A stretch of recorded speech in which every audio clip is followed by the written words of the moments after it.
Hello, folks. This is Steve AB4EL. Nothing in this episode is a recommendation, nor is it a promotion. So I was looking at this website, and as I scrolled down, I saw something that, it attracted my eye because in a way, it kind of applies to me.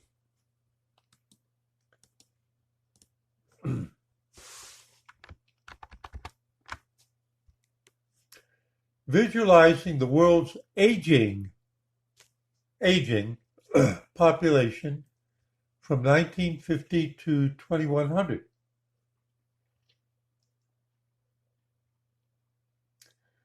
So this is going to look about 77 years into the future and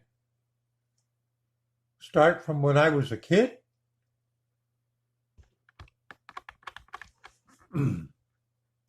As demographics continue to shift in the 21st century, the world's aging population will continue to be a focal point for many global decision makers.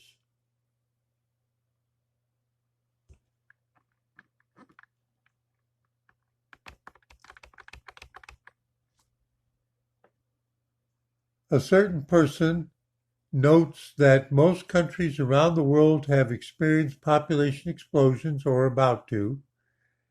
Combine this with decreasing birth rates and falling mortality rates. The healthier we get, the longer we live.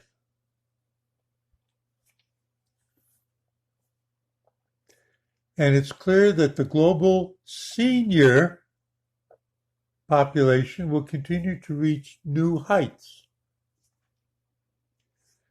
Now, it says the graphics by Pablo Alvarez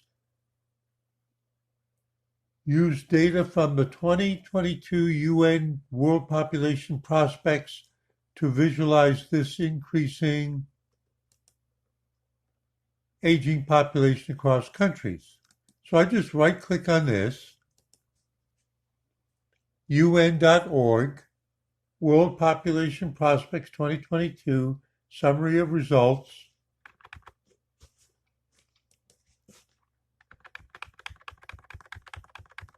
I'm doing this for a reason. There's some graphs, lots of variables, scatter plots.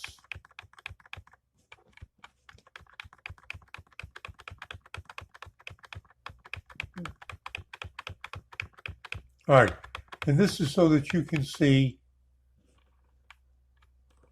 that what I'm about to show you isn't in here and was synthesized from it, presumably, allegedly.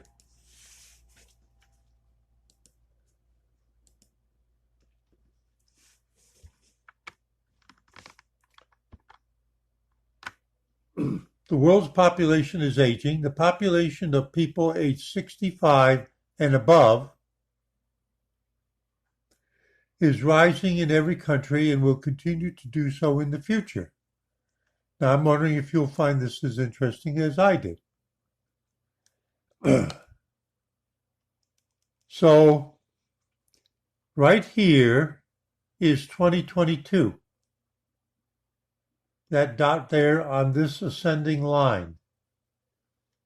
Now, that's a consolidated line, either an average or a median of all of those other lines. What are those other lines? Each line represents a country. How do I know that? Well, let's just look at what it shows. Share of population age 65 or older, so that's a percentage.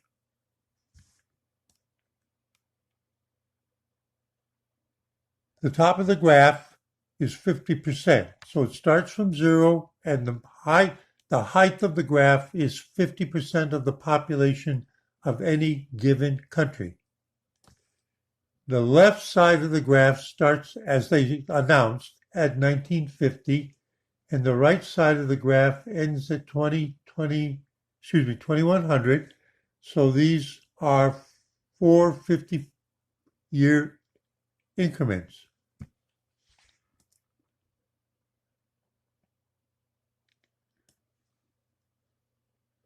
So just after the Second World War,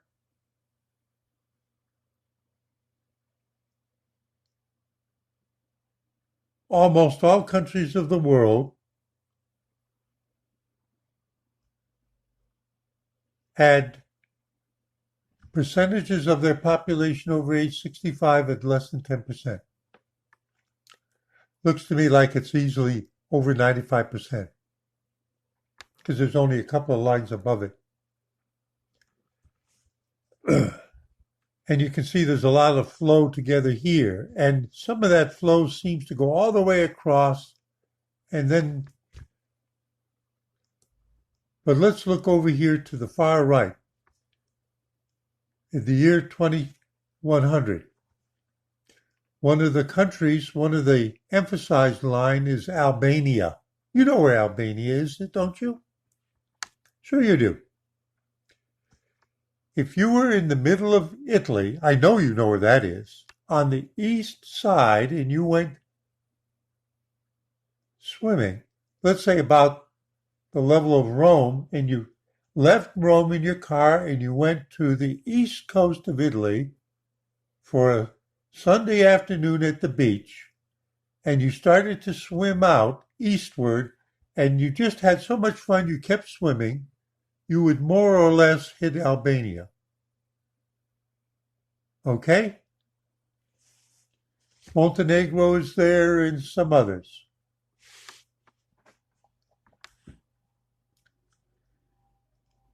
So by the projections are that by the year 2100, half of Albania is going to be 65 and older. Now, think about that.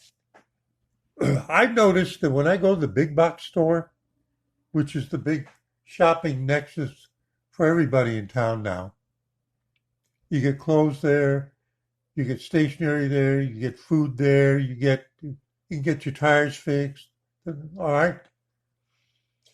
If you go there about noontime, 2 p.m., 3 p.m., it's mainly people like me.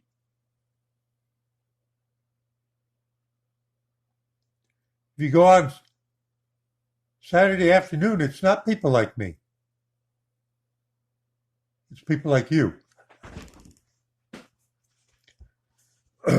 So Albania is going to be 49%, half 65 and older. Try to imagine that where you're living, where you are living.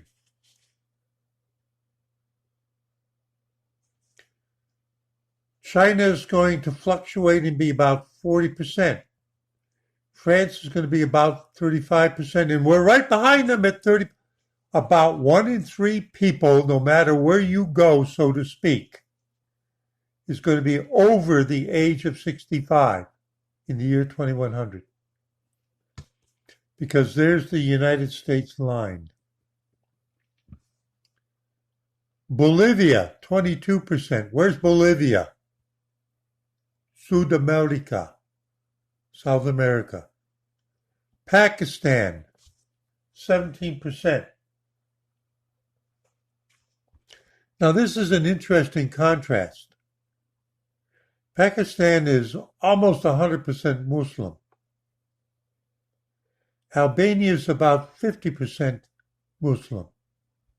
I happened to be reading up on Albania just last week, and I noticed that in the Wikipedia article.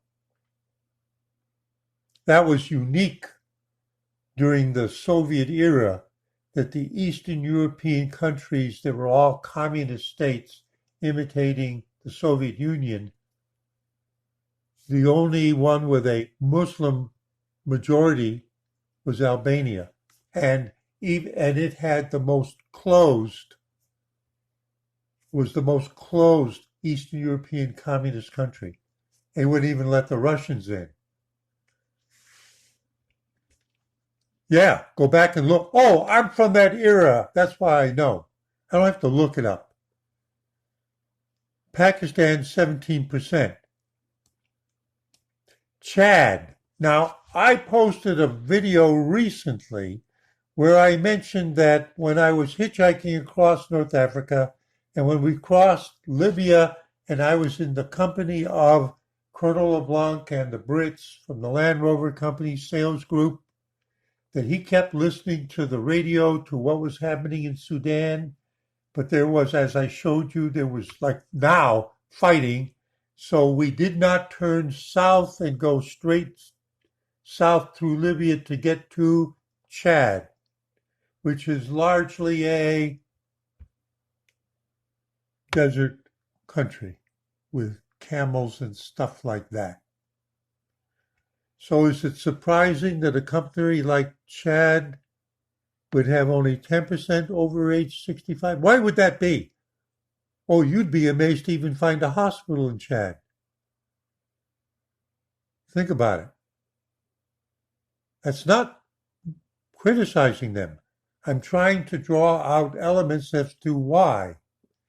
Now, what does it say? Now, my head's in the way, so I'll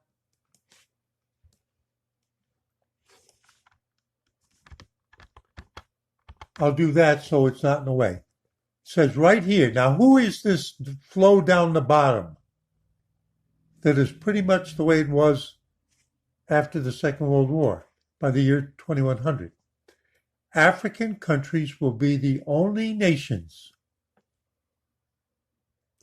African countries will be the only nations where the populations of people aged 65 and above falls below 15% in the year 2100.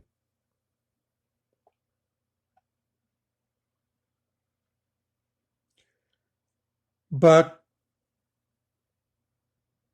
most of Africa is not desert.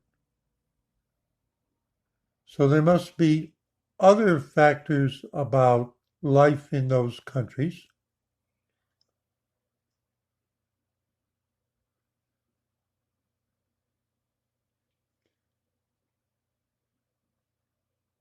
Now, I'll tell you something that this graph doesn't show.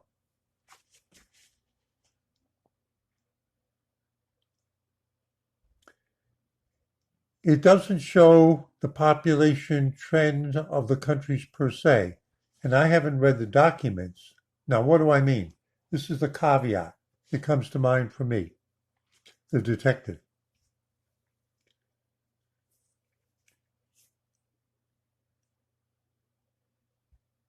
There's two ways that you can get a country's population on a trend like they're discussing here.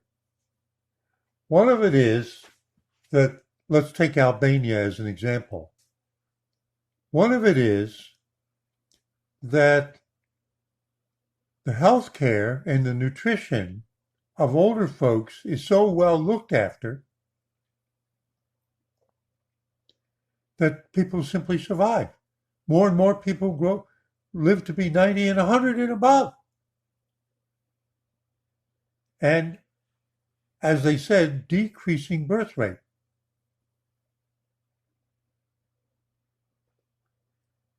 That would probably describe the United States. That would probably describe France. But there's another possible trend, and it's one that we're seeing now in the Middle East, as an example. And, in Latin America. All the younger people are leaving. In some cases, parents are sending their kids. That's happening now.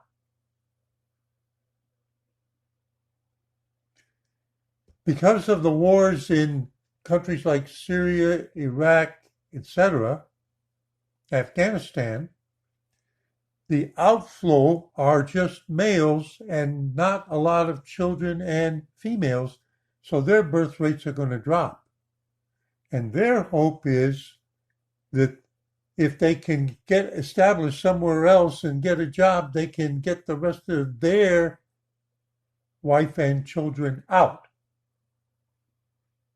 So if you have a male that makes it, let's say, to Britain, and gets to stay there, and they're from Syria, and they're 23, and they have a wife since they were 16, and they got 2 kids, and they are permitted to bring. You see what happens? One brings out 3 more. Do they bring the grandparents? Grandparents are unlikely to leave. Just think about it culturally.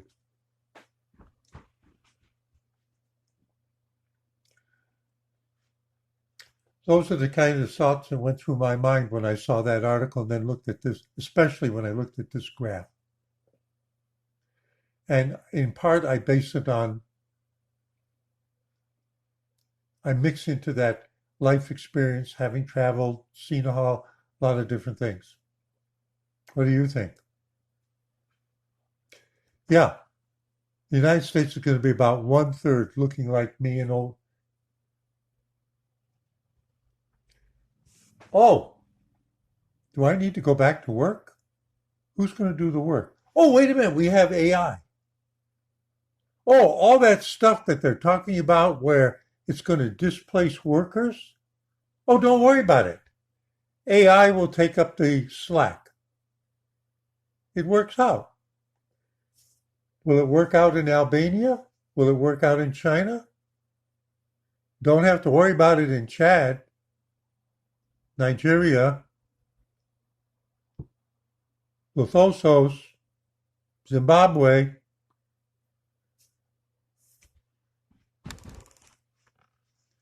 Steve A. before you, just letting his mind wander a little bit and brainstorming it too. Saying see you in 73.